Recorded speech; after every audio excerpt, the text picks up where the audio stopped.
Ang KNN ay hatid sa inyo ng UNICEF.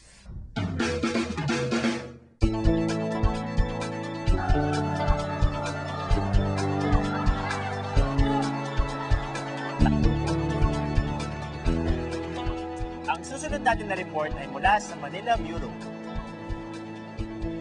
Chomi, ikaw na. Hindi, teka lang kasi may nawawala ako. Sandali. Ano kang hinahanap ng Chomi? Mabuti pa, kausapin muna natin ng mga estudyante dito.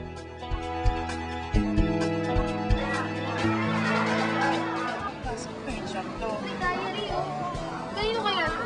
Basahin kaya natin. Huwag mong basahin, baka may personal na bagay na nakalagay dito. Paano natin malalaman kung paano natin sasaulit ko?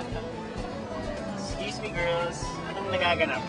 May napulot po kaming diary rito. Alam niyo ba kung kanina po ito? Diary. Nako, sorry, hindi ko alam eh. Pero speaking of diaries, yung susunod nating ulat ay tungkol sa isang high-tech diary. Kayo ba? Nag-diary kayo? Ako po nag-diary po ako. Kasi gusto ko yung mga happenings sa buhay ko tsaka sa school ko ay naka-record para kapag time would come na kailangan ko siyang basahin uli, nandito siya sa diary. Tapos nandun. Okay, Diary ko yan, ah. Salamat. Hindi niyo naman siguro pinabasa sa kanya, no? Eh ano naman ngayon kung mabasa ko? Yung iba nga pinapabasa sa publiko eh. Gaya ng ulat ng Manila Bureau. Eh, yung iba yun, eh ako hindi kasi secret, di ba? Ikaw papapasa mo ba diary mo sa iba? Hindi. Siyempre marami akong secret.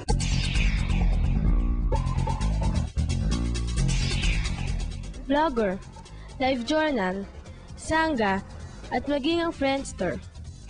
Ito ang mga pinakapopular na websites na nag-host ng mga weblog na mas kilala sa tawag na blog. Ang blog ay isang online journal, parang diary. Pero sa halip na isulat ng mga tinatawag na bloggers ang kanilang mga karanasan at naiisip sa isang notebook, pinupost nila ang mga ito sa isang website. Kung may access ka sa mga pahina ng isang blogger sa isang site, pwede mong mabasa ang mga sinulat niya.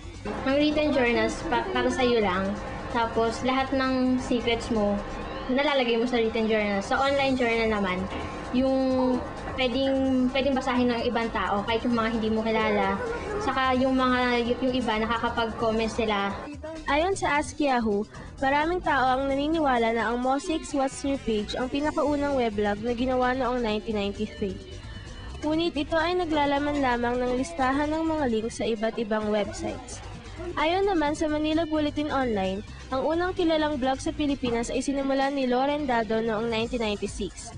Siya ay 10 years old pa lang noon. Ayon kay Rebecca Blog, author ng The Weblog Handbook, ang Pitas ang unang inilabas na website na tinatawag the Build Your Own Weblog Tool. Sumunod na inilabas ang Blogger. Sa paglabas ng mga Build Your Own Weblog Tools, ay dito nagsimulang magbago ang nilalaman ng mga blog.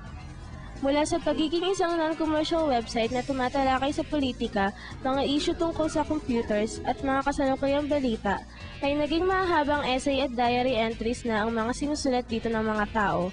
Dito na naging online journal sa mga blog.